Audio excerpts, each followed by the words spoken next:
안녕하세요, 여러분. 오늘은 제 4주 강의를 시작하도록 하겠습니다. 오늘의 주제는 이슬람의 다양성입니다. 제가 소제목으로 대문자 이슬람과 이렇게 옆에는 소문자 이슬람의 S를 이제 붙여서 가져왔죠. 어떻게 의미가 다를까요? 대문자 이슬람과 소문자 이슬람의 S.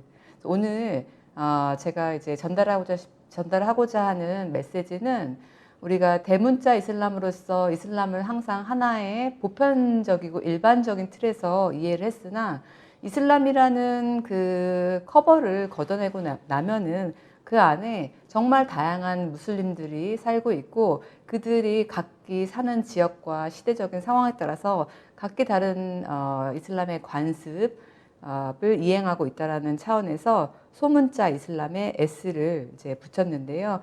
요거를 이제 강의를 진행하면서 설명을 해드리도록 하겠습니다. 오늘의 학습 목차는 크게 두 챕터로 구성이 되어 있습니다. 첫 번째 챕터는 여러분들이 가장 궁금해하는 이슈 중에 하나, 그리고 언론에서 제일 많이 빈번하게 언급되는 이슈 중에 하나인 수니 이슬람과 시아 이슬람이 어떻게 다른가, 그리고 시아 이슬람과 수니 이슬람이 역사적으로 어떻게 분리되게 되었는가, 이 역사적인 설명을 제가 재미있는 에피소드와 함께 소개해 드릴 예정이고요. 두 번째 챕터에서는 이슬람 그리고 그 다양성에 대해서 설명해 드리도록 하겠습니다. 그래서 이 수업을 끝나고 나서 여러분들은 수니하고 시아 이슬람과 수니 시아 무슬림의 차이를 이해할 수 있고요. 그리고 보편적이고 일반적인 대문자 이슬람, 이거는 우리가 지난 시간에 배웠었죠. 시간과 공간에 상관없이 무슬림이라면 무조건 행해야 되는 그 보편적이고 일반적인 이슬람, 그것과 다른 그 소문자 이슬람, 오늘 이제 배우게 될 내용이죠. 이것의 개념을 이해하게 될 거고요. 그리고 그와 함께 소문자 이슬람을 설명하기 위해서 제가 이슬람 지역 하면은 여러분들 뭐 하루에 5번 기도하고 금식을 하고 이런 것밖에 생각 안 할 텐데, 비이슬람적인 요소, 즉 우리가 소위 말하는 미신, 이런 거에 대해서 이제 배우게 될 것입니다. 그리고 이제 이슬람 지역의 역사를 설명하면서 이슬람 지역 문화의 다양성을, 그 배경을 좀 알아보도록 하겠습니다. 오늘 여기 수업에서 제가 이제 요약해드린 역사는 정말 1400년의 이슬람의 역사를 아주 짤막하게 설명한 거기 때문에 여러분들이 혹시 관심이 있다면 더 찾아봤으면 좋겠습니다. 자, 챕터 1, 수니와 시아 이슬람 어떻게 다른가. 제가 이제 인트로를 위해서 참고 영상 2개를 준비했습니다. 각각의 영상이 2분을 넘지 않는데 여러분들이 기회가 되시면 이 영상을 한번 보시면 이슬람에 대해서 호기심을 좀 갖게 될 것이고요. 시아 순니가 어떻게 다른지에 대해서 호기심을 갖게 될 것입니다. 첫 번째 영상은 이슬람교의 순니파와 시아파가 새해를 시작하는 모습이 다르다라는 것을 보여주는 영상이고, 두 번째 영상은 순니파와 시아파가 어떻게 갈리게 됐는가, 이것은 결국 집안 싸움이었다를 이제 보여주는 영상인데 아주 짤막하고 간결하게 설명이 되어 있습니다. 그래서 제가 이제부터 언급할 그 말씀드리게 될 이슬람의 다양성, 시아 순니가 어떻게 역사적으로 갈리게 됐는지 그 부분을 여러분들이 이제 궁금증을 유발하는데 좋은 영상일 것 같습니다. 자, 그러면은 시아와 순니 무슬림에 대해서 좀 설명을 해드리도록 할 거고요. 그들의 갈등이 어떻게 생기게 되었고, 어떻게 시아와 순니가 분리되게 됐고, 오늘날 중동 정치 질서가 이제 혼란하게 된 큰 원인 중에 하나인 시아 순니 대립 구조를 한번 설명해 보도록 하겠습니다. 이슬람의 종파는 크게 순니하고 시아 두 종파로 나뉘게 되고요. 그리고 순니파와 시아파에서 이제 파생된 기타 소수 종파가 존재하고 있습니다. 순니 무슬림은 전체 무슬림 인구수의 85에서 90%를 차지하고 있고, 시아 무슬림은 전체 무슬림 인구수에서 10에서 15%를 차지하고 있습니다. 여기 지도에서 보시면은 연두색 부분이 순니 무슬림이 주로 거주하는 지역이고요. 그리고 녹색으로 표시된 부분이 시아 무슬림이 주로 거주하는 지역입니다.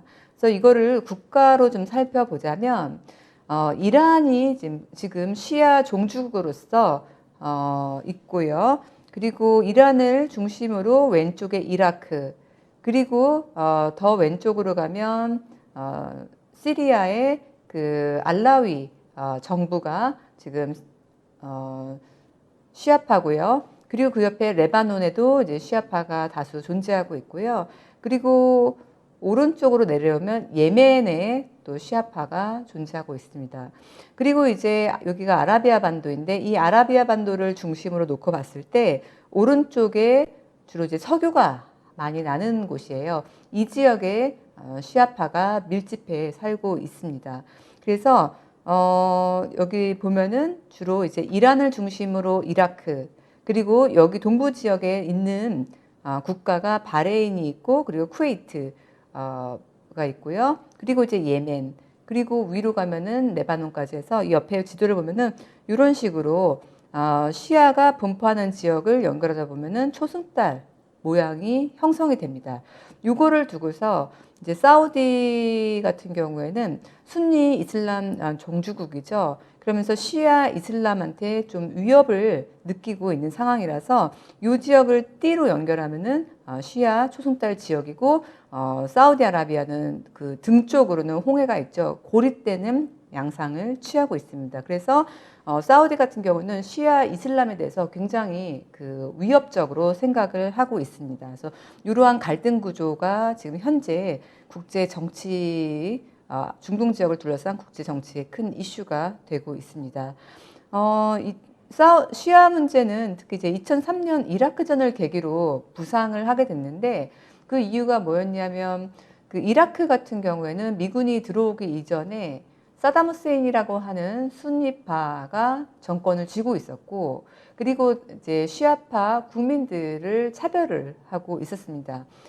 그런데 미국에 의해서 사담 후세인이 제거가 되고 시아파가 정권을 잡게 되면서 주변의 순니 국가들이 시아파 정권이 이란에 의해서 이라크에 들어선 거에 대해서 굉장히 위협을 느끼게 됩니다. 이러면서 이제 시아 크레센트 지역이 더 부각이 되게 된 거죠. 그래서 2003년 이라크전을 계기로 시아 초승달 지역이 이제 부상하게 됐다. 그런데 우리가 이제 시아 순니는 굉장히 서로 사이도 안 좋고 반목하고 서로 위협을 가하는 존재로 인식을 하고 있는데, 실제로 국가마다 시아와 순니의 갈등 관계가 좀 달라요. 예를 들면 이라크, 좀 전에 언급했죠. 플러스 바레인 같은 경우는 소수의 순니 정권이 다수의 시아파를 다스리고 있는 상황이기 때문에 시아파에 대해서 좀 차별 정책, 억압 정책을 실시했습니다. 따라서 이라크나 바레인 같은 경우 보면은 순니와 시아가 좀 갈등 관계에 있어요. 그런 거에 반해서 쿠웨이트 같은 경우에는 시아파와 순니파의 관계가 그렇게 나쁘지가 않아요. 그 이유는 뭐냐면은 1990년도 사담 후세인, 이라크의 사담 후세인이 쿠웨이트를 침공을 했고, 당시에 쿠웨이트의 많은 사람들이 해외로 도피를 했어요. 특히 이제 쿠웨이트 왕 사바도, 이제 사바 국왕도 주변의 사우디아라비아로 이제 도피를 한 상황에서 시아파 같은 경우에는 주로 이제 중산층이나 아니면은 그 하층을 형성하고 있었는데, 외국으로 도망가지 않고 남아서 이라크에 대항해서 독립운동을 펼쳤습니다. 이러면서 이제 이라크로부터 이제 미군의 지원을 받아서 미국이 이제 걸프전에 참전을 하면서 쿠웨이트가 독립을 하면서 다시 이제 해외로 갔던 사람들이 돌아오게 됐고, 국왕도 자국에 머물면서 독립운동을 펼쳤던 시아 무슬림들한테 이제 보상을 해줘야 되죠. 그래서 시아 무슬림과 순니 무슬림 관계는 서로 관계가 나쁘지가 않아요. 쿠웨이트 같은 경우에는. 그래서 쿠웨이트 같은 경우에는 당신이 시아입니까? 순니입니까? 라는 질문이 크게 민감한 질문이 아닌데, 바레인 같은 경우에는 당신이 시아냐 순니냐라는 질문 자체가 굉장히 민감한 주제, 민감한 질문으로 자리하고 있습니다. 그리고 이제 쿠웨이트 시아 순니 같은 경우는 서로 결혼도 하고 서로 이제 거주 지역도 같이 이제 옆집 이웃으로 살고 있는 반면에 바레인 같은 경우, 이라크 같은 경우는 시아와 순니 간의 거주 지역도 분리가 될 정도로 서로 관계가 안 좋고요. 서로 결혼도 하지 않습니다. 이렇게 시아와 순니의 관계는 우리가 크게 이제 국제 관계에서 봤을 때 갈등 관계다라고 이해는 하고 있지만 각 국가별로 역사적인 맥락에 따라서 그리고 그들이 겪었던 정치적인 그 문제에 따라서 다르게 이해를 해야 된다라는 점을 좀 주목할 필요가 있습니다. 자, 그리고 제가 오른쪽에 참고 영상을 하나 가지고 왔는데 이것을 보면은 이제 오늘날 그 시리아 문제를 다루고 있습니다. 시리아 같은 경우에는 2011년도에 아랍의 봄이 일어났죠. 아랍 지역에서 여기를 쭉 보면은 튀니지에 있는 튀니지에서 한 도시에서 행상을 하던 한 젊은 부아지지라고 불리는 젊은 청년이 경찰에 의해서 이제 과일상을 하고 있었는데 경찰에 의해서 핍박을 받게 돼요. 그러면서 이제 생활고에 시달려서 나가서 과일을 팔고 있었는데 경찰에 의해서 탄압을 받으니까 억울한 마음에 분신 자살을 하게 되고 이것이 튀니지의 민주화 운동, 그러니까 부패나 아니면은 독재에 대한 그 민주화 운동을 촉발시키는 계기가 되었습니다. 그런데 튀니지에서 일어났던 소위 이제 자스민 혁명이라고도 일컬어집니다.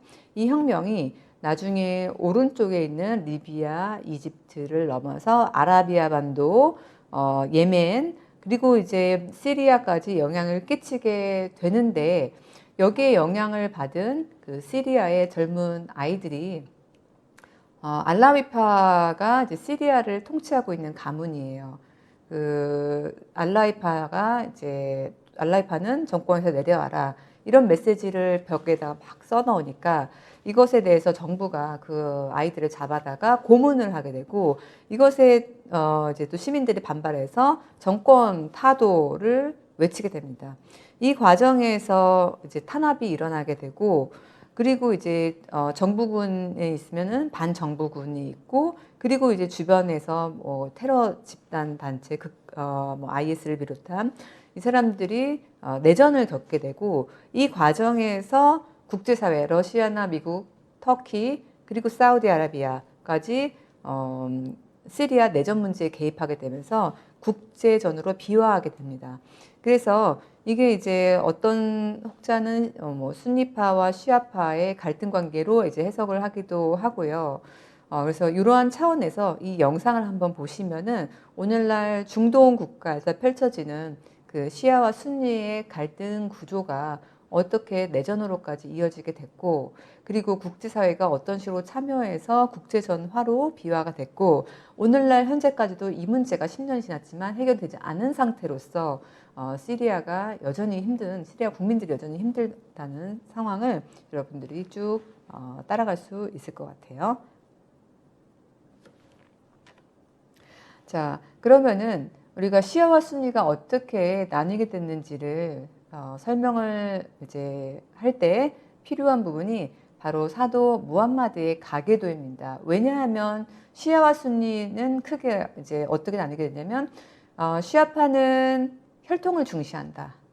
순니파는 합의나 선출을 중시한다. 뭐 실력을 중시한다. 이런 거 상당히 언론에서 많이 회자가 됐기 때문에 아시는 분들은 이제 아실 텐데 우리가 이렇게 단순화시켜서 시아 순니 하나는 혈통을 중시하고 하나는 선출 민주주의 방식으로 선출을 중시한다. 이렇게 단순화시켜서 이해하기보다는 당시에 무슨 일이 있었는지 맥락을 따져보면은 훨씬 도움이 될 것 같아서 제가 사도 무함마드의 가계도를 가지고 왔습니다. 여기 보면은 쭉 보면은 밑에 사도 무함마드가 있고요. 사도 무함마드는 쭉 따라 올라가면은 쿠라이시 부족에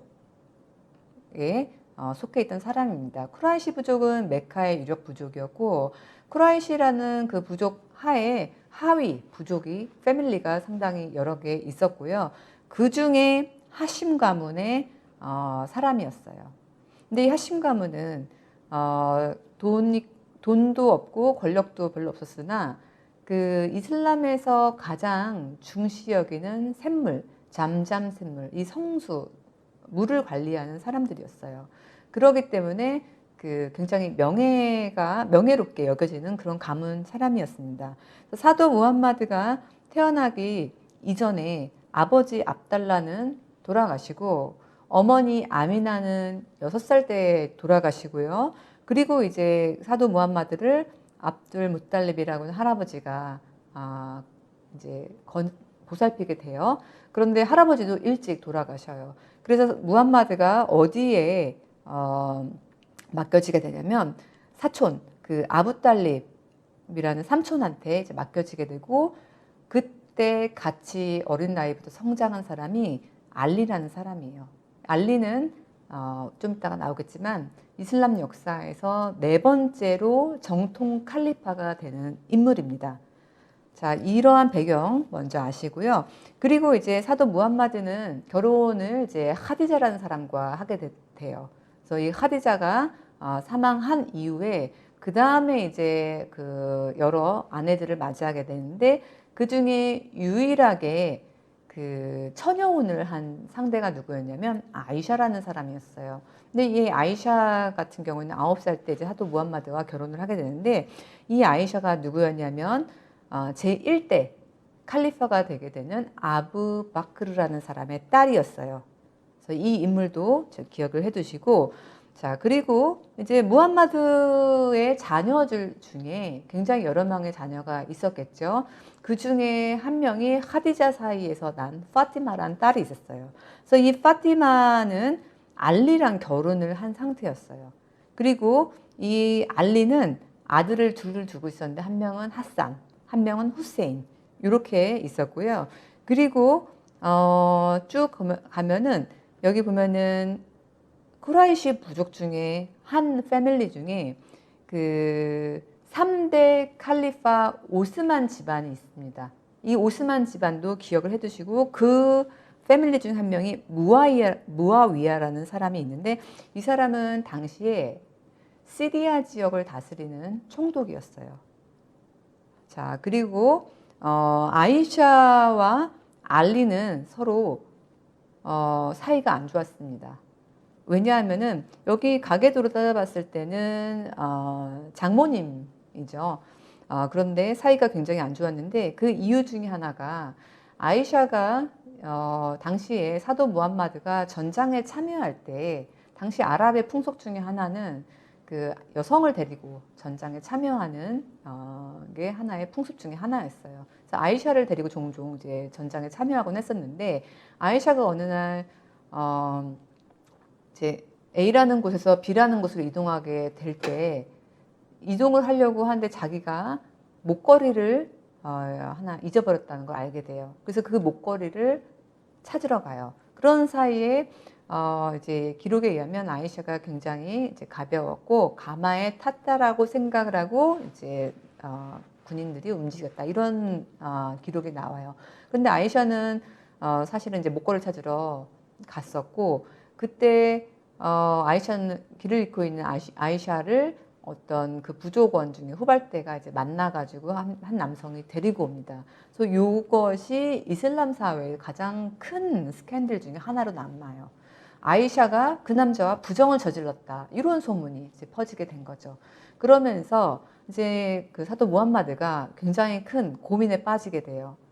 사도의 아내가 부정한 짓을 저질렀다, 이러한 것이 이슬람의 역사에서 아주 굉장히 큰 타격을 입힐 거라는 것도 있었고, 그리고 개인적으로 이제 아이샤에 대한 의심 때문에 이제 힘들어했고, 그러는 과정에서 무함마드 같은 경우는 어린 시절부터 같이 커왔던 알리한테 이제 물어보게 되죠. 그래서 알리는 그때 어떤 답을 하게 되냐면은 세상에 여성들은 많다라고 얘기를 해줘요. 그래서 아이샤가 그렇겠느냐라고 말을 해줬으면 이슬람 역사가 어떻게 달라질지 모르겠지만, 알리는 세상에 여성들이 많다라고 대답을 해주고, 이때 아이샤가 알리가 자기 편을 들어주지 않은 거에 대해서 굉장히 분노를 하고 한을 품게 되죠. 이것이 이슬람 역사에서 있었던 첫 번째 반란의 한 주요 원인이 됩니다. 그래서 인물들 한번 쭉 머릿속에 담아두면은 다음 페이지 제가 설명할 때 좀 쉬울 거라고 생각을 합니다. 자, 사도 무함마드가 돌아가셔요. 그런데 불행히도 아들이 한 명도 없었어요. 게다가 사도 무함마드가 돌아가실 때 내 후계자로 누가 적합하다라는 유언을 남기지 않아요. 이것이 이슬람의 그 내전을 일으키게 된 하나의 요인으로 이제 남아있게 됩니다. 자, 그러면은 이슬람 역사를 간략하게 설명하면서 각각 인물에 대해서 잠깐 살펴보도록 할게요. 자, 아부바크르라는 인물은 아까 전에 말씀드렸죠. 그 사도 무함마드가 사도 무함마드 아내 중에 한 명, 아이샤라는 사람의 아버지예요. 근데 사도 무함마드가 아이샤를 너무나 총애를 했어요. 너무나 예뻐했어요. 그래서 그 사도 무함마드가 아이샤랑 같이 있을 때 사람들이 사도한테 선물을 보내곤 했대요. 그런 정도로 이제 총애를 받았고, 그리고 아이샤 같은 경우에는 사도 무함마드가 계시를 받을 때 같이 있었던 사람 중에 하나고, 또 사도 무함마드가 계시를 받고서 사람들한테 이제 알려주죠.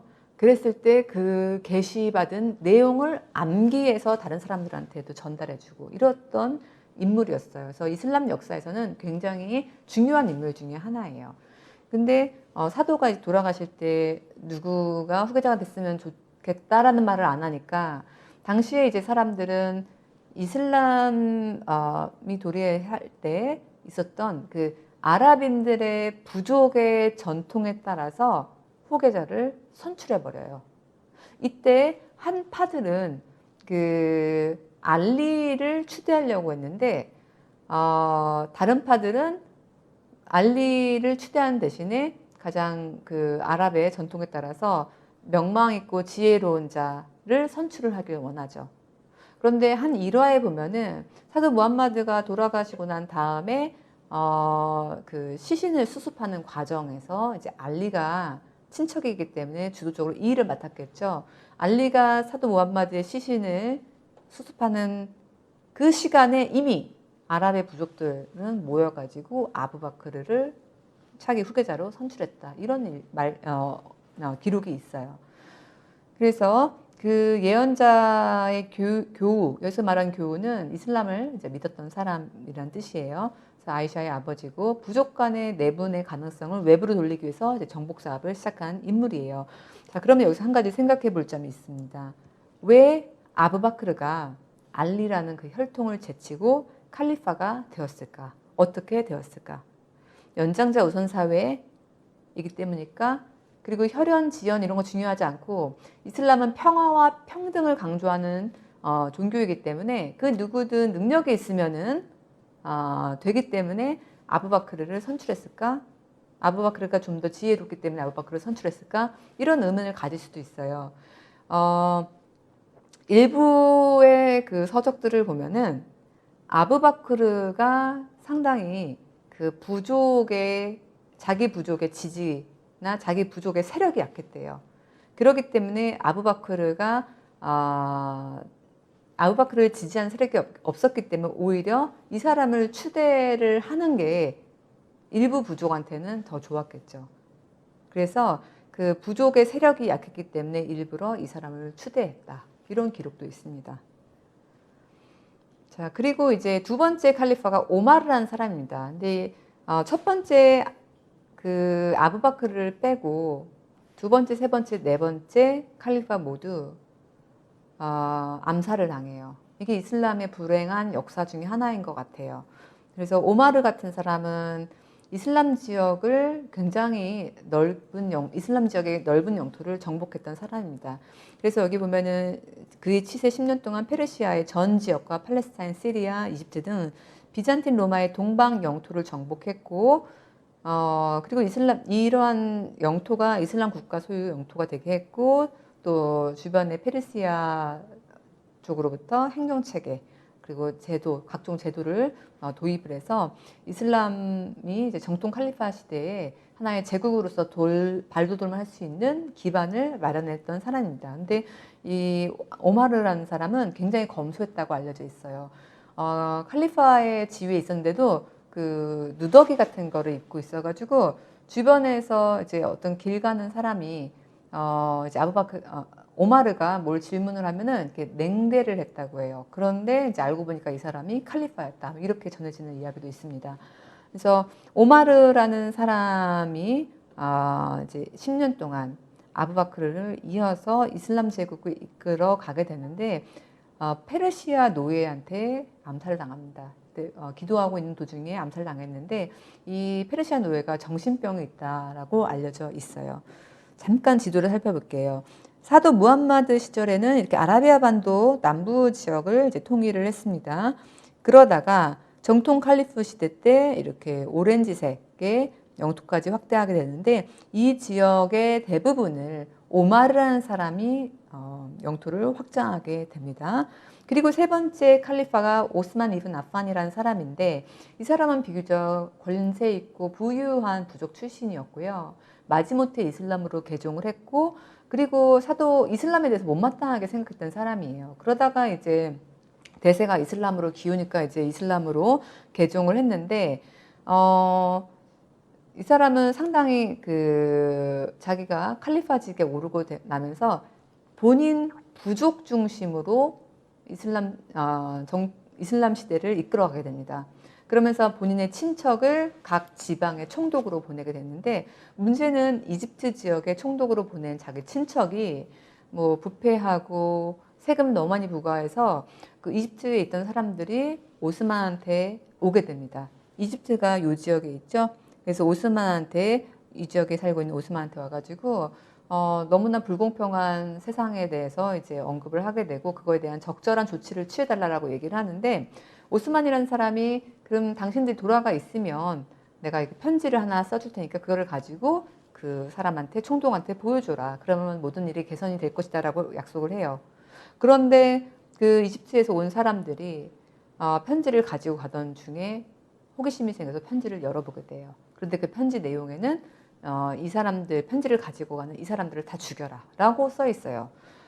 이것이 사실인지 어쩐지는 밝혀지지 않았는데 일부에 의하면 이 편지가 조작이 됐다라는 설도 있어요. 근데 그 조작을 알리를 추종하는 사람들이 했다. 알리가 했다. 뭐 이런 소문들이 있었습니다. 어찌됐든 그 사건으로 인해서 이집트 반란 세력이 이제 화가 나니까 다시 되돌아가서 오스만을 죽이게 됩니다. 그 배후에는 또 알리가 있다라고 알려지게 되고요. 그리고 네 번째 칼리파가 이제 드디어 이제 사도 무함마드의 혈족인 알리가 네 번째 칼리파로 자리하게 되죠. 그런데 이 알리라는 사람은 카와리지파에서 암살되는데 뒤에 다시 한번 언급을 해드리도록 할게요. 아까 얘기했던 것처럼 무함마드의 딸 파티마와 결혼을 하고 시아 무슬림 등장 배경이 되는 인물입니다.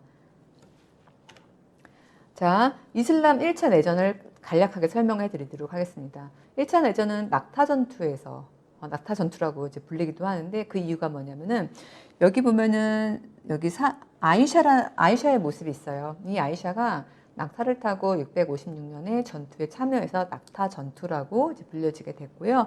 이 아이샤의 모습을 보면은 얼굴이 가려져 있죠. 이슬람에서 우리가 사도 무함마드나 아니면은 알리나 아이샤나 이렇게 역사적인 사료에서도 이것들의 인물을 묘사하지 않아요. 왜냐하면 이것이 또 다른 우상화의 가능성을 열어둘 수 있기 때문에 주로 이제 이런 중요한 인물들은 얼굴을 묘사하지 않습니다. 자, 1차 내전 어떻게 발발하게 됐냐면 아까 얘기했던 것처럼 알리의 그 3대 칼리파 오스만을 암살한 사람의 배후에 알리가 있다라는 의심을 아이샤가 하게 되고 이 아이샤가 원로들과 함께 알리에 대항하게 돼요. 그런데 이 전쟁했던 지역이 어디였냐면 알리가 주로 이제 알리의 세력이 있는 이라크 쿠파라는 지역입니다. 그래서 이제 아이샤 같은 경우에는 알리한테 오스만이 죽은 이유를 좀 파헤쳐 달라고 했는데 알리가 이제 말을 듣지 않으니까 원로들과 함께 알리를 공격해요. 근데 전쟁에서 지게 됩니다. 알리가 승리를 했고 아이샤는 그 사도 무함마드의 아내로서의 예우를 이제 위해서 죽이지는 않고요. 가택 연금을 시켜요. 이러면서 1차 내전이 막을 내리게 되는데 아이샤의 이러한 그 정치 참여를 보고서 그리고 이제 이슬람의 세계에 아이샤의 정치 참여가 내전으로 발발을 하게 됐고 그리고 이제 결과는 가택연금에 이르렀기 때문에 오늘날 이슬람 지역에서 혹자는 이 아이샤가 연루된 1차 내전을 두고서 여성이 정치를 하면 안 돼. 이런 식으로 말하는 사람들이 있어요. 그래서 이슬람 지역에서 여성의 정치 참여는 굉장히 부정적으로 인식되는 원인 중에 하나가 바로 이 전투 때문에 비롯됐습니다. 2차 내전은 바로 다음 해에 발발하게 되는데 제가 아까 설명드렸던 그 가계도를 잠깐 떠올리게 되면은 3대 칼리파 오스만 가문의 사람들이 이제 오스만이 암살당했으니까 우리 가문의 그 칼리파가 왜 죽었느냐를 이제 밝혀야 된다라고 얘기를 하죠. 근데 1차 내전이 그렇게 끝났고 2차 내전 때 시리아, 지금 요 지역입니다. 이 시리아 지역의 총독 무아위야, 이 사람은 오스만 가문 출신 사람이에요. 나는 알리를 칼리파로 인정하지 못하겠다라고 선언을 해요. 그러면서 이제 오스만의 사촌인 그 마르완이라는 사람과 함께 연합군을 형성해서 알리에 대항하게 됩니다. 그래서 요 시핀이라고 하는 지역에서 알리하고 무아위야 군이 서로 대결을 하는데 알리 군대가 훨씬 유리했습니다. 그런데 이 무아위야가 전쟁할 때 꾀를 하나 내요. 어떤 꾀냐면 그 알리의 적군이 앞에 있을 때 자기 군사들 창 끝에 코란을 매달아서 전쟁에 참여해요. 그러면서 이제 우리가 이렇게 코란을 내걸는데 너희들이 우리랑 싸울 수 있겠느냐라고 얘기를 하니까 코란을 본 알리가 전쟁을 더 하지 않고 협상을 하게 됩니다. 무아위야 세력하고. 그래서 그 전쟁은 이제 끝이 나고 다시 이제 무아위야는 시리아에 다마스커스로 돌아가면서 내가 칼리파다라고 선포를 하게 돼요. 이것이 왜 이제 알리한테 상당히 불리했냐면 일개 지방의 총독과 이슬람의 정통 칼리파가 서로 싸우게 됐는데 협상을 하게 된 게 그 사람을 하나의 파트너로서 인정을 하게 된 결과를 초래하게 됩니다. 그러면서 이제 마르완을 플러스 그리고 이제 무아위야한테 칼리파로서 스스로를 공인하게 하는 여지를 남기게 되는 배경에 이르게 되죠. 이러면서 일부는 알리를 굉장히 원망해요. 왜 싸우지 않고 협상을 했느냐. 그러면서 나는 더 이상 알리를 추종하지 않겠다. 그러면서 이탈한 사람들이 있어요. 그 사람들을 하와리지파라고 해요. 이 하와리지는 아랍어의 그 하라자에서 나왔는데 이 하라자는 떠나다, 나오다 라는 뜻이에요. 그래서 알리를 따르는 사람들을 우리가 시아틀 알리라고 해요. 이 시아틀 알리에서 이제 알리가 떨어져 나가서 오늘날 우리가 시아만을 부르게 되는데 이 시아틀 알리에서 떨어져 나가는 사람들을 카와리지파라고 하고 알리는 이 카와리지파의 극단주의 세력에 의해서 암살이 되게 됩니다. 그래서 이 그 하와리지파에서 나온 그 한 명 이븐 물잠한테 661년에 암살을 당하게 되고요. 쿠파의 대모스크에서. 쿠파는 요 지역에 있습니다. 여기가 이제 알리의 본거지였고요. 시아틀 알리, 그러니까 알리를 따르는 그 시아는 아랍어로는 파티란 뜻이에요. 그 시아틀 알리를 따르는 사람들이 그 이제는 자기들이 오스만 패밀리의 그 무아위야를 칼리파로 인정하기 싫잖아요. 그러면서 알리의 아들을 칼리파로 추종을 하려고 해요. 이랬을 때 무아위야가 알리의 큰아들 하산과 이제 협상을 통해서 칼리파직을 포기하게 만드는데 그 이후로 둘째 아들 후세인을 추대를 또 하게 되죠. 시아틀 알리를 따르는 사람들이. 그런데 이때 카르발라라는 곳에서 여기 보면은 쿠파 바로 요 인근 지역에 카르발라라는 곳에서 무아위야 세력이 후세인을 잡아서 역사에 의하면 능지처참했다라고 알려져 있어요. 그러면서 이 사람들이 이제 완전히 그 무아위야가 알리의 두 아들까지 죽이고 나서 이슬람 세력의 그 정통 칼리파 시대가 끝나고 4명의 칼리파 시대가 끝나고 이제 우마위야라고 하는 이슬람 제국을 이끌어 나가게 됩니다. 이때 그 680년 카르발라 전투에서 둘째 아들 후세인이 처참한 죽음을 당했다고 얘기를 했죠. 이때가 언제냐면은 이슬람력 무하람, 이슬람력의 1월을 우리가 영어의 1월을 제뉴얼이라고 하는 것처럼 아랍어로는 이제 무하람이라고 해요. 그 무하람 달 10일, 아슈라가 10이라는 뜻이거든요. 이때를 이제 후세인이 죽은 날을 기억을 해요. 시아 무슬림들이. 우리가 왜 당시에 좀 더 용감하게 그 후세인을 위해서 싸우지 않았는가? 왜 후세인을 죽게 놔뒀는가? 이거를 지금까지도 기억을 하고 행사를 치르고 있습니다. 그래서 일부는 자책감에 시달리는 일부 사람들은 아슈라 날 때 길거리에 나와가지고 자기 몸을 자학을 해요. 그러니까 채찍으로 때리든지 뺨을 때리면서 생채기를 내면서 그날의 그 아픈 역사를 오늘날까지도 기억을 하고 있습니다. 그래서 어떻게 보면은 시아한테는 그 집단적인 그 희생의 역사가 그 집단의 차원에서 기억이 되고 있고 이것이 매년 행사가 되고 있고요. 이라크가 사담 후세인 정권 치하에 있을 때는 이 아슈라를 금지했어요. 왜냐하면 시아 무슬림들이 길거리에 나오면서 아슈라 행사를 하다가 좀 더 이제 그 감정이 북받치게 되면은 반정권 운동, 정권 타도 이런 거를 외치면서 데몬스트레이션까지 갈 수가 있어요. 그래서 일부 지역에서는 일부 국가에서는 아슈라 행사를 완전히 철저하게 금지하기도 합니다.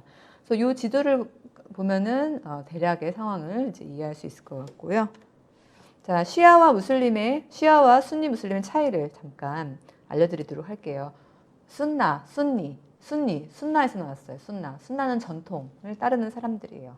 그래서 전통이라 하면 이슬람은 아랍 민족한테 계시된 종교입니다. 따라서 지금 이슬람이 전 세계적으로 퍼져 있긴 하지만 아랍인들의 관습이 상당히 많이 녹아 있어요.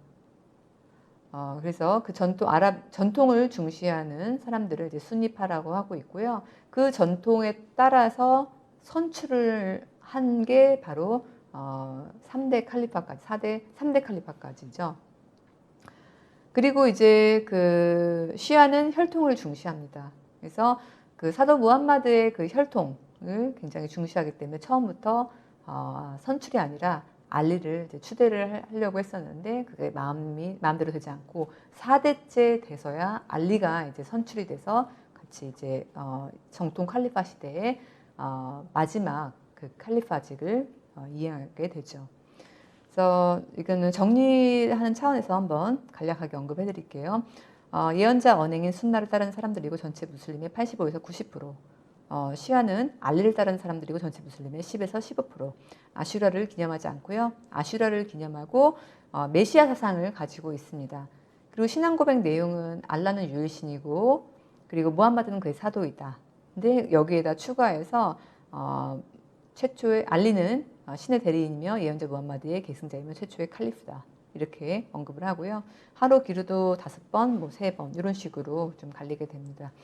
그리고 여기 심화학습에 써놓은 거가 아슈라의 역사에 대해서 설명을 해놨고요. 요 밑에 사진은 아슈라 때 사람들이 길거리 행진을 하면서 여기에 써있는 것처럼 후세인의 죽음을 막지 못했다는 자책감의 표시로 검은 옷을 입고 거리를 행진하며 채찍으로 자신 때리거나 몸에 상처를 내는 과격한 방식으로 애도를 표현하고 있다. 이렇게 적어놨습니다.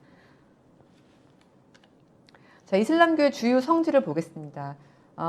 이슬람은 메카에서 탄생한 종교죠. 그래서 메카에 있는 모스크가 중요한 성지겠죠. 이거를 마스지드 하람이라고 부르는데 이 마스지드는 사원이라는 뜻이에요. 이 마스지드의 그 사자다는 우리가 일반적으로 말하는 그 양탄자 있죠. 엎드려 절할 때 쓰는 것. 엎드려 절하다가 사저다라는 뜻입니다. 그래서 엎드려 절하는 곳이란 뜻이 이제 마스지드이고요. 마스지드 알 하람인데 하람은 비무슬림은 들어올 수 없는 금지된 사원이다라는 뜻이에요. 그래서 메카는 무슬림만 들어갈 수 있습니다. 메디나는 사도 무함마드가 메카에서 메디나로 이동을 했죠. 히지라를 622년도에 했습니다. 이때 사도 무함마드가 있던 사원, 최초의 사도 무함마드의 사원은 사도 무함마드가 살던 집에서 출발을 했습니다. 그래서 이거를 알마스지드 안 나바위. 나바위는 예언자란 뜻이에요. 그래서 예언자의 사원. 그래서 메디나에 이제 예언자의 사원이 있고, 그래서 이제 이거를 성스러운 사원이라는 뜻에서 성사라고 하고 있고요. 그리고 제일 마지막에는 이제 예루살렘에 악사 사원이 있습니다. 이 악사 사원은 굉장히 멀리 떨어져 있죠. 그래서 멀리 있다라는 원사, 멀리 있는 사원이라는 뜻에서 원사라고 불리기도 합니다. 이 세 가지 사원이 순니 이슬람의 가장 신성하고 중요하게 여겨지고 있는 성지이고요.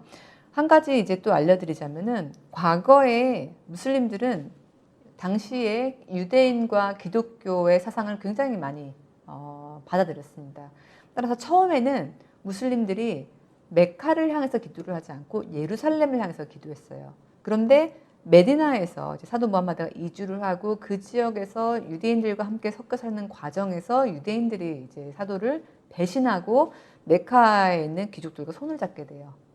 이 과정에서 이제 배신감을 느낀 사도 무함마드가 기도 방향을 예루살렘에서 메카로 바꾸게 됩니다.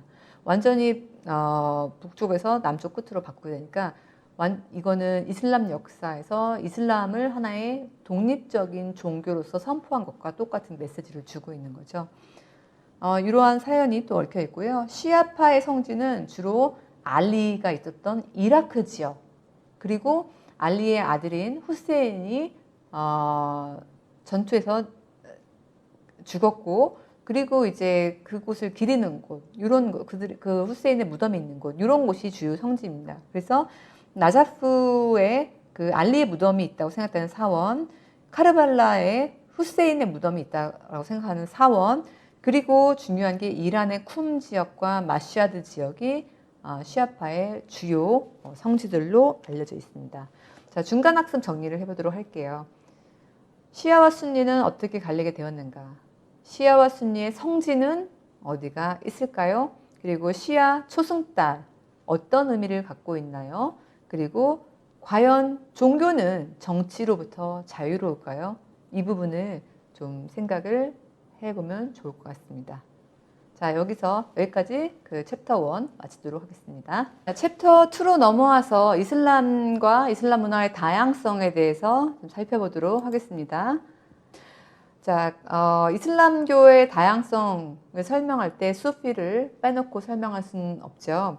여기 왼쪽에 보면은 흰색 옷을 이제 입고서 빙글빙글 돌면서 춤을 추는 사람들을 사진을 담아놨는데 수피 춤이라고도 알려져 있습니다. 이 수피는 이슬람교의 금욕주의자들이라고 생각하면 될 것 같고요. 이 사람들은 물질적인 이득과 개인적인 영달에 이제 관심을 두는 것을 세속주의 이슬람이라고 생각을 하고 있고요. 이런 것에서부터 탈피해서 정말 기도하고 금욕 생활을 통해서 신과 아니면 신에게 자기를 이제 헌신하는 고행자라고 규정을 하고 있습니다. 그리고 이 사람들 같은 경우는 굶주림과 가난을 통해서 정의 실현을 추구하고 불을 옳은 길에서 벗어나게 하는 악으로 규정하고 있습니다. 이 사람들은 이제 수피주의자들은 11세기 후반에 탄생했다고 추정되고 있고요. 이제 하나님과 합일 과정을 위해서 독특한 기도 방식이 있습니다. 뭐냐면은 알라를 외치면서 빙글빙글 돌면서 이제 그 무아지경에 빠지게 되는 거죠. 그러면서 이제 신과 합의를 했다고 알려져 있고요. 이러한 의식을 여기 써 있는 것처럼 니크르라고 합니다. 근데 지금 여기 왼쪽에 보고 있는 거는 이집트와 터키 지역을 가면은 이 수피주의자들의 춤을 관광 상품화해서 공연을 하고 있어요. 그래서 이 사진은 관광 상품화된 그 수피들의 춤으로 생각하면 됩니다. 그래서 이와 관련된 영상은 여기 제가 올려놨고요. 이거 한번 참고해 보시면은 어떤 식으로 이 사람들의 춤이 관광 상품화됐고 어떤 식으로 공연하는지를 좀 짧지만 잠깐 맛을 볼 수 있어요. 자, 소피라는 단어의 기원을 살펴보도록 하겠습니다. 크게 이제 세 가지가 이제 유력한 설로 알려져 있는데 첫 번째는 소피아가 그러니까 지혜로운 사람들이라는 뜻에서 소피아라는 단어에서 나왔다라는 사람이 있고, 또 다른 이 단어의 기원을 추측하는 사람들은 사파, 아랍어로 사파는 순수하다는 뜻입니다. 그래서 금욕을 하고 물질을 탐하지 않는 이들의 그 순수한 정신적인 면을 강조한 것이고요. 또 어떤 사람들은 이 사람들이 수프라고 불리는 이유가 이 사람들의 의상 때문에 그렇다고 주장하는 사람들이 있는데, 아랍어로 이제 그 수프는 양털이라는 뜻이에요. 그래서 고행을 하는 과정에서 여러 가지 옷이 필요 없고 단지 양털로 된 옷 하나만 입고 다니면서 전 지역을 누비면서 금욕을 실천하는 것. 그래서 이들의 행위를 보면서 양털을 입은 사람들이라는 뜻에서 수피라는 뜻이 이제 전래되었다. 뭐 이렇게 주장하는 사람들이 있습니다. 그래서 단어의 기원은 소피아, 사파, 소프 세 개에서 나왔다라는 거 참고하시면 될 것 같고요.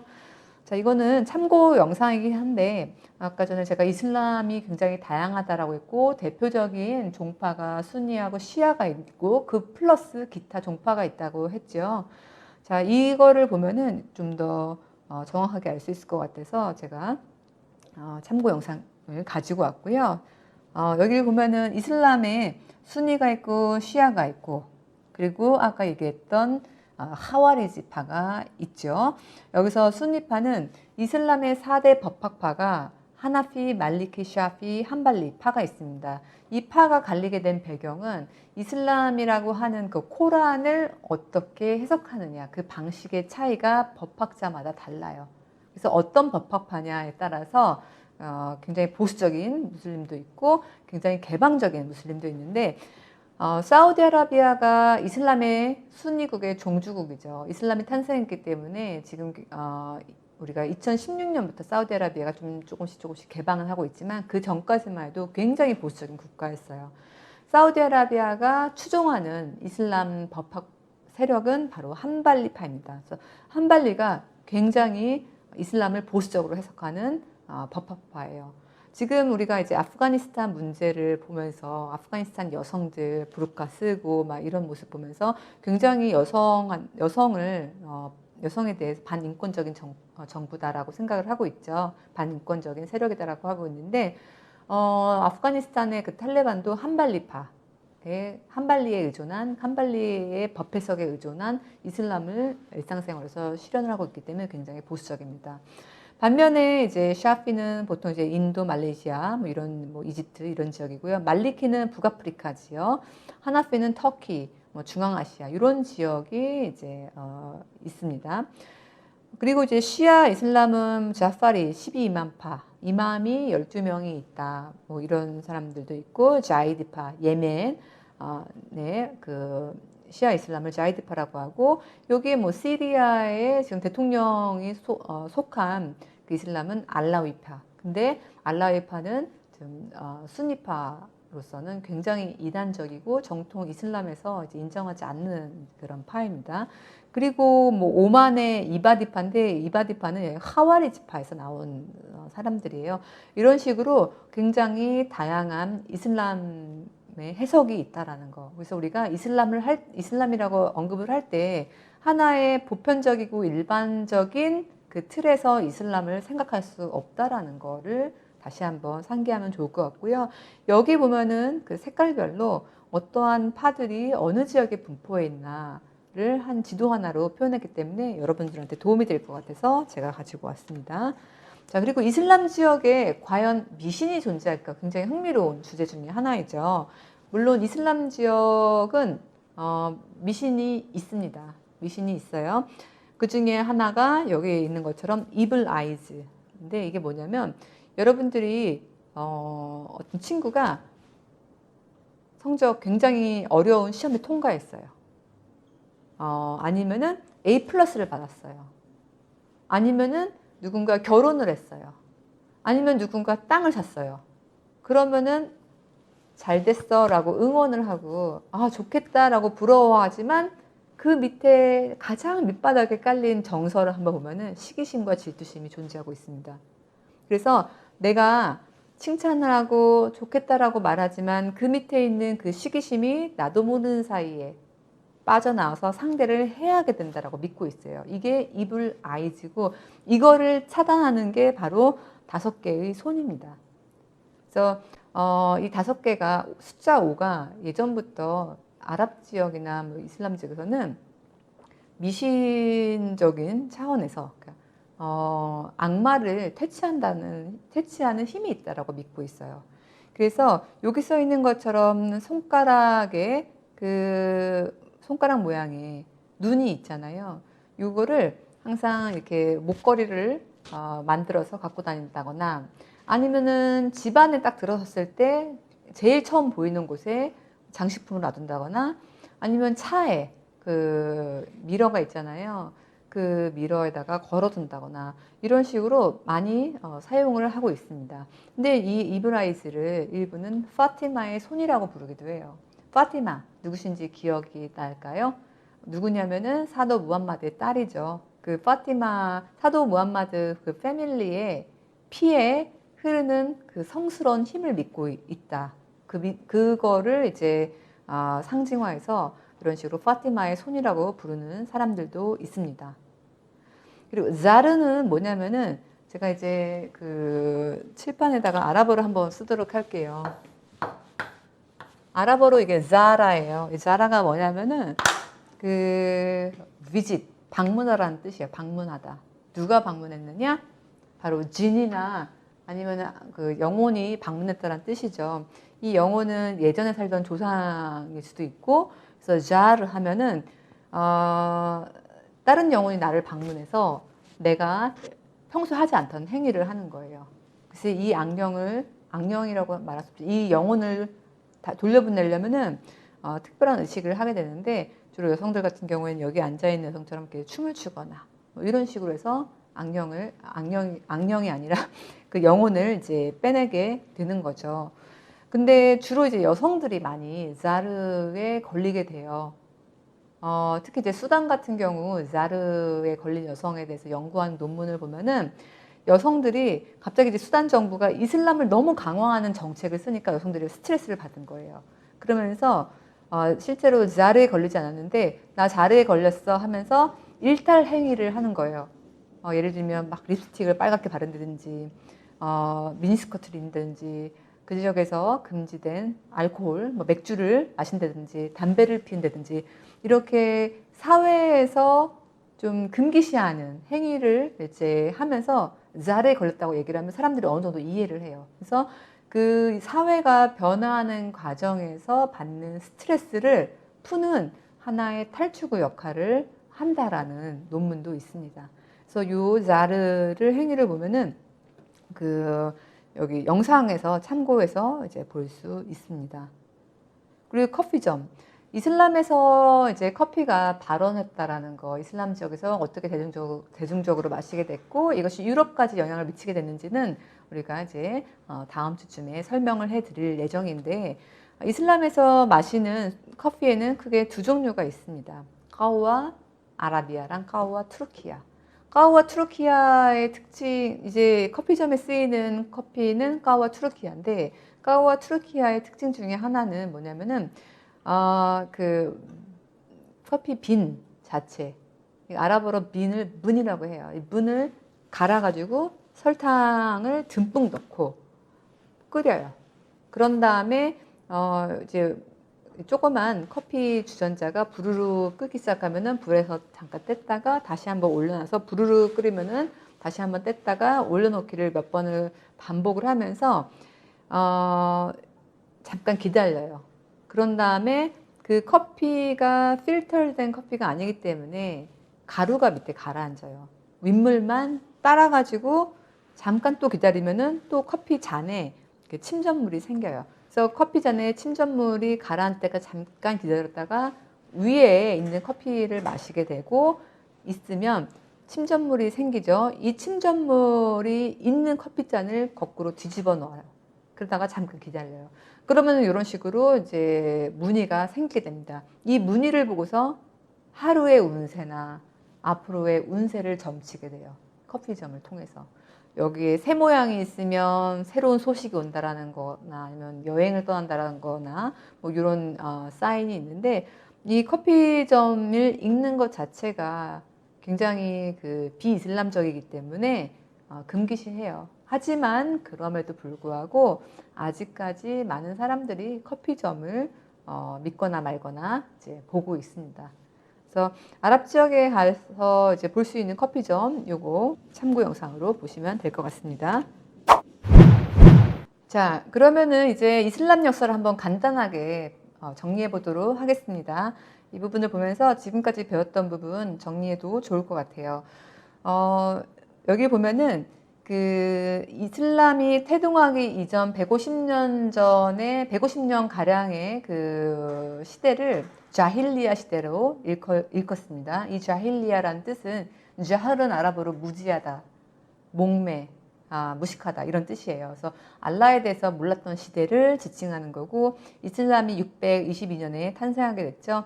그 622년에 탄생했던 시대까지를 이제 자힐리아 시대라고 얘기를 합니다. 그리고 이제 이슬람이 탄생하게 되고 난 다음에 사도가 돌아가시고 정통 칼리파 시대 4명의 그 칼리파가 이슬람 제국을 이끌게 되죠. 그 정통 칼리파 시대가 632년부터 661년까지 이어지게 되고 그 활동한 지역은 아라비아 반도입니다. 메카와 메디나 지역이라고 생각하시면 되겠죠. 그리고 이제 우마위야 시대가 열리게 되는데 4대 칼리프 알리가 이제 사망하고 난 뒤에 시리아 총독 무아위야가 이제 자신을 칼리파라고 선포를 하고 이슬람 제국을 이끌게 되죠. 그러면서 자기의 본거지를 이제 시리아 총독이었기 때문에 시리아로 옮기게 되고 이때 이제 우마위야 시대가 열리게 됩니다. 그런데 우마위야 시대는 굉장히 역사가 짧아요. 왜냐하면 우마위야 시대 같은 경우에는 아랍 혈통을 중시했고 아랍인 우선 정책을 펼쳤기 때문에 지금 아까 지도에서 봤던 것처럼 굉장히 넓은 지역에 포진되어 있는 이슬람 제국을 이끌어가기에는 역부족이었습니다. 그래서 아파스 가문에 의해서 멸망을 하게 되는데 이 아파스 가문은 우마위야 시대가 이제 저문 원인 중에 하나가 바로 아랍 혈통주의였기 때문에 이것을 지양을 하게 되죠. 대신에 다양한 민족들을 끌어안으면서 다민족주의를 실현을 하게 됩니다. 이들의 그 활동 지역은 시리아 다마스커스에서 이제 그 바그다드로 옮기면서 바그다드에서 출발을 하게 됩니다. 그래서 바그다드는 현재 이라크의 수도이고요. 1258년 그 몽골의 침입과 여러 가지 풍파를 거치고 이후에 등장하는 오스만 터키가 이제 시작을 하게 되면서 아바스 시대도 이제 막을 내리게 됩니다. 그리고 그 우마이야 시대를 보면은 그 왕자 중에 한 명이 이제 아바스 제국이 이제 시작이 되게 될 때 도망을 가게 돼요. 그러면서 유럽의 스페인 지역에 그 우마위야 왕조를 새로 설립하게 되죠. 이것이 이제 후기 우마위야 시대고 활동 지역은 스페인 그 안달루스 지역 코르도바 그 지역입니다. 그래서 유럽 땅의 이슬람 왕국을 이제 세우게 되고 우리가 이제 그 영화에서 무어인이란 단어가 종종 등장하기도 하죠. 중세에 관련된 중세 유럽과 관련된 영화를 보면 이 무어인이 바로 이제 후기 우마이야 시대 때 존재했던 그 유럽 땅의 이슬람 왕국의 사람들을 이제 가리키게 되는 겁니다. 그리고 오스만 터키 시대가 열리게 되고 그 활동 지역은 우리가 잘 알다시피 그 이스탄불이고요. 비아랍인이 이슬람 제국을 이제 이끌게 되죠. 그리고 이제 1798년에 나폴레옹이 지중해를 건너서 이집트로 오게 됩니다. 이때 아랍이 최초로 이제 서구에 의해서 침략을 받게 되고 이때부터 이제 근대화가 시작이 됩니다. 이것도 이제 정리를 하게 된 거고요. 지금까지 설명했던 거 그냥 보기 좋게 제가 타임테이블과 함께 설명했기 때문에 쭉 참고 삼아 보시면 되고요. 우마이야 시대와 아바스 왕조 시대의 차이점 적어놨고요. 아바스 왕조가 이제 분열되게 된 거 설명을 해드렸는데 굉장히 긴 그 이슬람의 역사를 그리고 굉장히 넓은 지역을 지배했던 이슬람의 역사를 설명을 장황하게 하지는 못하고 제가 간략하게 이렇게 정리를 해놨습니다. 한 가지 특징을 제가 하나 언급을 해드리도록 할게요. 그 아바스 왕조 같은 경우 이슬람 문명의 전성기였어요. 왜냐하면 다문화였기 때문에 굉장히 다양한 그 민족들이 모여들었고 그 중에 굉장히 고급 인력도 있었죠. 그런데 아바스 왕조가 했던 가장 큰 남겼던 가장 큰 문화적 유산 중에 하나는 뭐냐면 바로 그리스 로마 시대 때의 그러한 철학서들의 전통을 다 아랍어로 번역을 해서 이것을 마이클 히트마라고 불리는 지혜의 집에다가 보존을 했다라는 것입니다. 이것의 일부가 여기 도서관인데요. 몽골이 침입했을 때 많이 불태워지기도 했습니다. 그런데 이 전통이 나중에 다시 이제 유럽으로 전달이 되게 되면서 유럽이 르네상스의 꽃을 피울 수 있는 토대가 또 되게 됐죠. 그리고 이제 아바스 왕조는 천일야화의 배경이 되는 그런 시대이고요. 천일야화는 여러분들 다 혹시 아실 것 같은데 굉장히 긴 스토리잖아요. 하룻밤에 있었던 이야기들입니다. 그래서 우리가 천일야화하면 1000일 동안 있었던 이야기가 아니라 하룻밤인데 이게 뭐냐면은 천도 굉장히 많은 수잖아요. 거기다가 플러스 1까지 했기 때문에 무궁무진한 이야기를 의미하는 거예요. 천일야화의 배경이고 아바스 왕조 때는 과학 문명이 굉장히 많이 발달이 됐어요. 그래서 우리가 이제 오늘날 제도적으로 갖고 있는 병원, 무스타시파 병원이나 대학 이런 것들도 아바스 시대에 제도적으로 생기기 시작했고 아니면 우리가 지금 흔히 쓰고 있는 칫솔이나 망원경이나 이런 과학기술 발달한 게 다 아바스 왕조 시대 때 탄생한 거고요. 그리고 우리가 이제 오늘날 흔히 쓰고 있는 단어 예를 들면 알자가 붙은 화학 용어 알코올, 알케미, 알케미스트리 그리고 수학, 알지브라 이런 거 다 아랍어에서 나온 단어입니다. 그리고 뭐 그 밖에 슈가, 수칼, 코튼, 면, 꾸툰 그리고 아까 얘기했던 커피의 문, 커피 빈의 문 이것도 다 아랍어에서 나왔고요. 이거 말고도 굉장히 많은 단어들이 이제 아랍어에서 파생되는데 그것이 이제 중세에 이슬람의 영향력이 그만큼 컸다라는 것을 반증을 하고 있어요.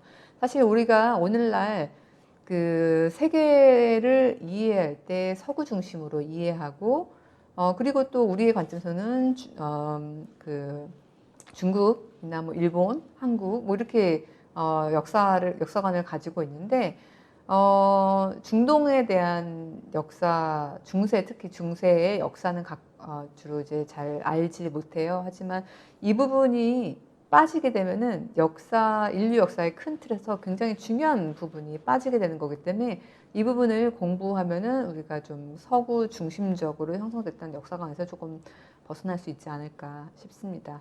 자, 여기를 보면은 여기 10 Surprising Muslim Discoveries and Inventions 1탄과 2탄을 제가 올려놨는데 이거 한번 꼭 보시면 그 아랍 세계, 이슬람 세계에서 발달한 문명, 제도들이 뭐가 있는지 알 수 있을 것 같아요.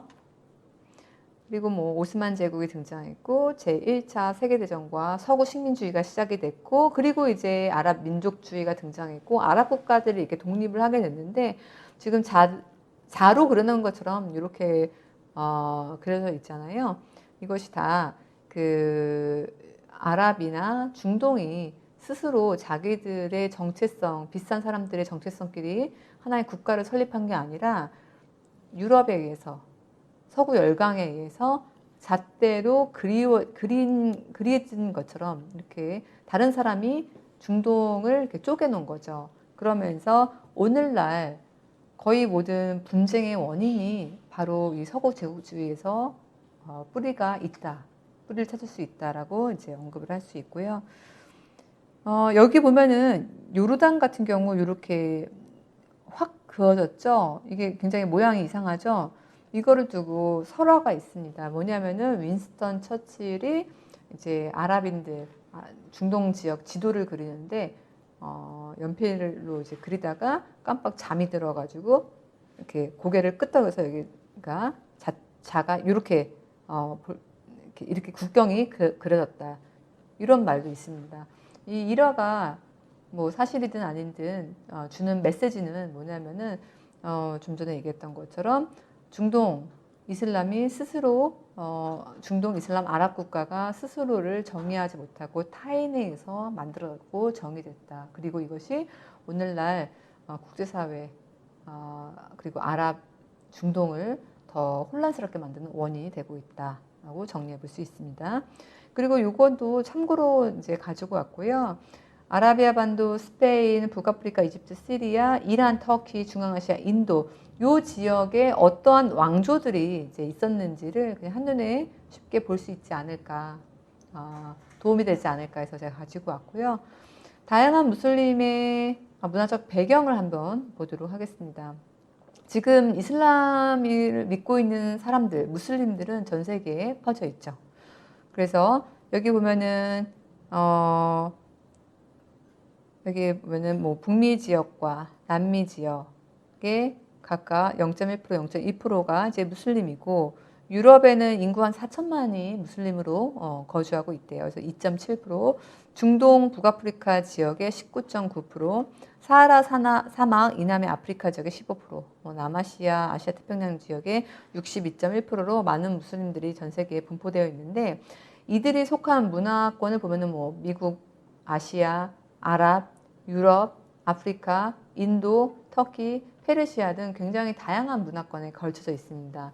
따라서 우리가 이들의 문화적 배경을 알기 위해서는 일단은 이슬람이라는 종교가 아랍 민족으로부터 탄생했다고 말씀드렸죠. 그래서 아랍 문화가 기반이 됐고, 그리고 이제 이슬람이라는 종교로 이제 커버가 됐고, 플러스 이슬람이라는 지역이 다양한 지역을 정복하면서 그 지역의 토착 문화와 조우를 해서 굉장히 다양한 무슬림 문화가 탄생했다. 따라서 우리가 이슬람을 이해할 때, 이슬람 지역의 문화를 이해할 때 대문자 이슬람으로 이해하기보다는 소문자 이슬람으로 이해를 해야 되고, 거기에 이제 S까지 붙여서 다양성을 좀 더 이제 강조를 했습니다.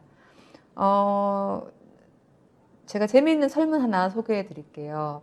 그 아랍과 이슬람 지역의 그 무슬림 소비 성향에 대해서 리서치 회사에서 공동으로 조사를 한 연구 결과에 의하면, 이 연구는 2009년도, 지금으로부터 한 10년도 훨씬 더 전에 이루어진 연구인데, 한 중동 지역 10개국을 대상으로 해서 무슬림들의 성향을 조사를 한 거예요. 그런데 연구 항목을 보면은 자아의 개념, 어떻게 본인을 아이덴티피케이션 하느냐, 젠더, 친구와 가족 문제, 세대 차이, 전통 문화 뭐 이런 것들에 대해서 이제 응답을 이제 유도를 했고, 그 결과 아랍인들은 뭐 가족 중심, 전통을 굉장히 중시하고 교육열은 높고 표현의 욕구가 이제 강하다, 이렇게 결과를 내렸는데, 이 연구에 의하면은 무슬림들의 성향을 한 5가지로 카테고라이징을 했어요. 거기 보면은 굉장히 보수적인 무슬림. 이 보수적인 무슬림은 이슬람의 교리를 고지고대로 해석하고 일상생활에서 이거를 그대로 이제 적용을 한 사람들인데, 일반적으로는 남녀 분리 문화 때문에 뭐 여성들과 악수를 하지 않는다든지 이런 것들, 그리고 남녀 분리 문화를 일상생활에서 철저히 지키고 있고, 또 할랄 음식만 먹고 하람은 입에 들지 않고, 뉴에이지 무슬림 같은 경우에는 어떤 무슬림이냐면은 글로벌화된 무슬림이에요. 그렇지만 자기의 신앙을 지키고 싶어하는 무슬림이에요. 하지만 동시에 다른 전 세계인들이 누리고 있는 테크놀로지나 휴대전화 이런 걸 누리고 싶어해요. 그들이 듣는 음악도 듣고 싶어하고. 그래서 약간의 아주 보수적인 무슬림과는 달리 세계화되고 현대화된 삶을 영유하는 무슬림들이 이제 뉴에이지 무슬림이라고 할 수 있고, 사회 순응주의 무슬림들은 사회가 보수화되면 그 보수화되는 방식대로, 또 개방되면 개방화되는 방식대로 사회의 트렌드에 따라가는 사람들을 의미하고요. 실용주의 무슬림들은 굉장히 실용성 있게 본인이 원하는 바를, 이슬람을 유지하면서 본인이 또 원하는 바를 추구하는 거, 가령 이렇게 말하니까 굉장히 추상적인데, 예를 들자면 지금 이제 할랄 음식이 이제 무슬림들이 먹을 수 있는 음식이죠. 하람은 무슬림들이 먹을 수 없는 음식이에요. 이랬을 때 본인이 이제 여행을 갔어요. 이랬을 때 할랄 음식을 구할 수 없는 지역에 여행을 간 경우에 할랄은 아니지만 무슬림들한테 허용된 이런 음식을 먹는다든지, 아니면은 할랄이 굉장히 비싸요. 할랄 음식이. 그랬을 경우에 그거를 비록 할랄은 아니지만 대체할 수 있는 음식, 좀 다른 사람이 보기에 그냥 인정하고 수용할 만한 음식을 먹을 수 있는 사람들. 그래서 이런 사람들을 실용주의 무슬림이라고 하고, 자유주의 무슬림 같은 경우에는 가장 쉬운 예로 하람 음식이라고 하더라도 먹는데 오케이인 사람들. 그래서 굉장히 다양한 무슬림들이 있다라는 거 알아두면 좋을 것 같고요. 그래서 여기 보면은 보수적인 무슬림이 초록색이고, 뉴에이지 무슬림이 파란색이고, 그리고 사회 순응주의 무슬림이 노란색이고, 실용주의적인 무슬림이 주황색, 그리고 오렌지색의 리버럴한 무슬림이에요. 굉장히 고르게 이제 분포되어 있다라는 거 알아두면 되고요. 각 국가별로 어떤 무슬림이 더 많으냐, 이거는 국가별로 좀 차이가 있습니다. 그래서 우리가 무슬림 친구를 사귈 때, 아니면 무슬림을 이제 비즈니스 파트너로 만날 때, 그 사람이 굉장히 보수적인 무슬림이라고 하는 이런 생각으로 그 사람 만나는 거가 만나지 않아도 된다라는 거를 강조하고 싶었고요. 왜냐하면 우리가 만나는 무슬림들은 이렇게 다양한 스펙트럼의 무슬림 중에 어디 분야에 속할지 그거는 개인마다 다르기 때문에, 우리가 먼저 예단을 해가지고 너는 무슬림이기 때문에 이럴 거야 라고 먼저 잣대를 대고서 접근하면 안 된다라는 거. 그래서 이 부분 이제 편견을 없애자라는 것과 좀 일맥상통합니다. 자, 학습 정리를 해보도록 하겠습니다. 여기 이슬람, 대문자 이슬람과 소문자 이슬람에 S를 붙인 이 이슬람의 의미는 어떻게 다른가 한번 생각을 하면서 학습 정리를 하면 좋을 것 같고요. 이슬람 지역의 비이슬람적 관습에는 무엇이 있을까? 그리고 비이슬람적인 관습도 무슬림이 행하기 때문에 이슬람적인 것에 포함시켜야 될 것인가? 이것도 하나의 고민거리죠. 일부 같은 경우는 가령 할례의 예를 들면은 이슬람에서 뭐 할례를 코란에서 하라는 말은 적혀 있지 않아요. 하지만 이슬람을 믿고 있는 무슬림들이 그냥 관습적으로 나의 어머니가 있고 나의 어머니의 어머니가 있고 나의 어머니의 어머니가 했기 때문에 그냥 나도 한다. 관습적인 거지만 코란에는 또 적시가 되어 있지 않죠. 이랬을 경우에 관습적으로 그냥 행해지고 있는 이러한 것들이 과연 이슬람적인 것인가 고민이 좀 될 수밖에 없겠죠. 여기서 이슬람적인가 했을 때 두 가지 차원에서 생각하면 좀 더 답을 빨리 구할 수 있을 것 같아요. 이슬람적인가 했을 때 대문자 이슬람적인 것인가, 아니면 소문자 이슬람의 S에 해당하는 것인가. 그래서 이 세 가지 질문에 대해서 생각해보면서 이슬람의 다양성을 생각해보는 시간을 가졌으면 좋겠습니다. 자, 오늘은 여기까지 마치도록 하겠습니다. 여러분 너무 수고 많으셨습니다. 감사합니다.